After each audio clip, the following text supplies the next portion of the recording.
പ്രിയപ്പെട്ട സഹോദരി സഹോദരന്മാരെ, ഇന്നത്തേക്കായിട്ട് നിശ്ചയിക്കപ്പെട്ടിരിക്കുന്ന വിഷയം എന്ന് പറയുന്നത് ഊഷ്മള ബന്ധത്തിലേക്കുള്ള വിളി എന്നുള്ളതാണ്. നാം വിളിക്കപ്പെട്ടിരിക്കുന്നത് അകന്ന രീതിയിലുള്ള ഒരു ഭക്തിക്കല്ല, ദൈവവുമായുള്ള അടുത്ത ബന്ധത്തിലേക്കാണ്.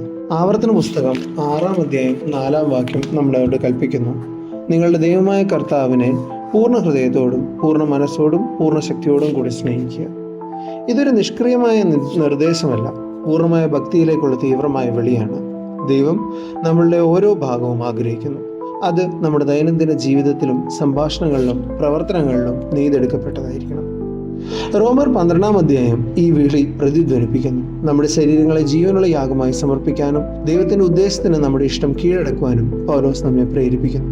ഇതിനർത്ഥം നമ്മുടെ ജീവിതം ദാനങ്ങളായി തിരിച്ചറിയുകയും ക്രിസ്തുവിന്റെ ശരീരത്തെ സേവിക്കുവാൻ നമ്മുടെ അതുല്യമായ കഴിവുകൾ ഉപയോഗിക്കുകയും ചെയ്യുക എന്നുള്ളതാണ്. ദൈവവുമായുള്ള അടുപ്പം അവന്റെ ജനവുമായുള്ള അടുപ്പത്തിന് ഊർജം നൽകുന്നു.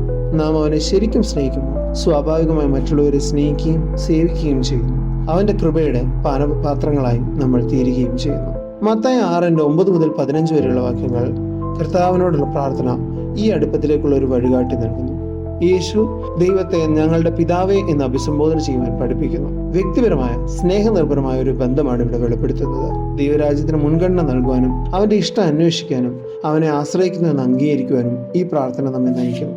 ദൈവവുമായുള്ള നമ്മുടെ ബന്ധവും മറ്റുള്ളവരുമായുള്ള നമ്മുടെ ബന്ധങ്ങളും തമ്മിലുള്ള ബന്ധം തിരിച്ചറിഞ്ഞ് ക്ഷമിക്കുവാൻ ഈ പ്രാർത്ഥന നമ്മളെ പഠിപ്പിക്കുന്നു. അവന്റെ ശക്തിയുടെ ആവശ്യകത അംഗീകരിച്ച് പ്രലോഭനത്തിൽ നിന്ന് മോചനം നേടുവാൻ നമ്മളെ ഓർമ്മിപ്പിക്കുന്നു. കർത്തൃപ്രാർത്ഥന വെറും ഒരു ചൊല്ലൽ മാത്രമല്ല, എളിമയോടും ഭക്തിയോടും വിശ്വാസത്തോടും കൂടെ ദൈവത്തെ സമീപിക്കാനുള്ള ഒരു വഴികാട്ടിയാണ്. നമ്മുടെ ജീവിതം ദൈവവുമായി കെട്ടുപിടിഞ്ഞാണെന്നും അവന്റെ സ്നേഹം പ്രതിഫലിപ്പിക്കുക എന്നാണ് നമ്മുടെ ജീവിതത്തിന്റെ ലക്ഷ്യമെന്നും അത് വെളിപ്പെടുത്തുന്നു. അതിനാൽ ഈ വിളിക്ക് നമുക്ക് ഉത്തരം നൽകാം. ക്ഷമ നമ്മുടെ ഹൃദയങ്ങളിൽ പ്രതിധരിക്കട്ടെ. നമ്മുടെ ജീവിതം ജീവനുള്ള യാഗങ്ങളായിരിക്കട്ടെ. കർത്താവിന്റെ പ്രാർത്ഥന നമ്മുടെ ചുവടുകളെ നയിക്കട്ടെ. പിതാവിന്റെ സ്നേഹം സ്വീകരിക്കുക. പുത്രന്റെ രൂപാന്തരപ്പെടുത്തുന്ന ശക്തിക്ക് കീഴടങ്ങുക. പരിശുദ്ധാത്മാവ് നമ്മുടെ ദൈവവുമായുള്ള ആഴത്തിലുള്ള അടുപ്പത്തിലേക്ക് നയിക്കുവാൻ അനുവദിക്കുക.